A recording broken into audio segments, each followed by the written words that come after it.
Assalamu alaikum, dear viewers. Today we are going to talk about introduction. How to introduce yourself. سلامونه ګران ملګرو، نن زموږ ټاپک دی د انټروډکشن په حواله باندې، یعنی تعارف، د خپل ځان پیژندګلوي. څنګه کولی شو چې خپل ځان بل چاته ور وپیژنو؟ نو له تاسو ټولو نه هیله کیږي چې زموږ یوټیوب چینل در سره سبسکرایب کړئ. مننه.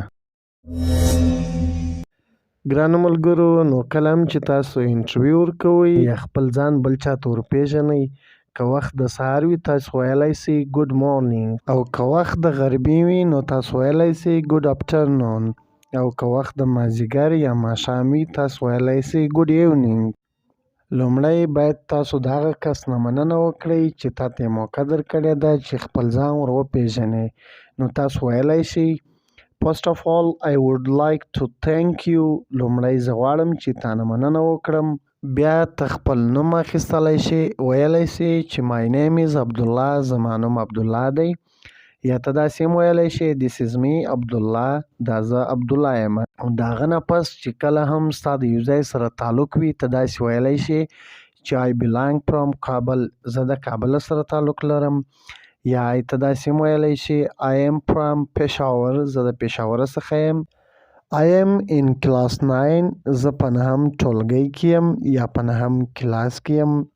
که چېرته تا مکتب فارغ کړی وي او تا ماسټر کړی وي نو ته ویلی شې I have completed my master degree in 2019 from، په دې خالیګاه کې ته د هغه یونیورسټي نوم لیکلی شې کوم کې چې تا ماسټر کړی وي. ما په 2019 کال په پېښور یونیورسټي کې ماسټري کړې ده.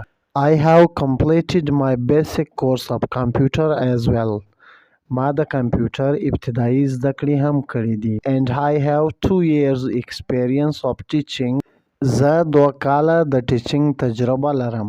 په آخر کې ته خپله هابي یعنی ستا څه سره شوق دی ته هغه ورته ویلی شې. د مثال په توګه I like playing cricket، زه کرکټ کول خوښوم. I like playing football، زه فوټبال کول خوښوم. یا ته داسې هم ویلی شې I like to play cricket، I like to play football.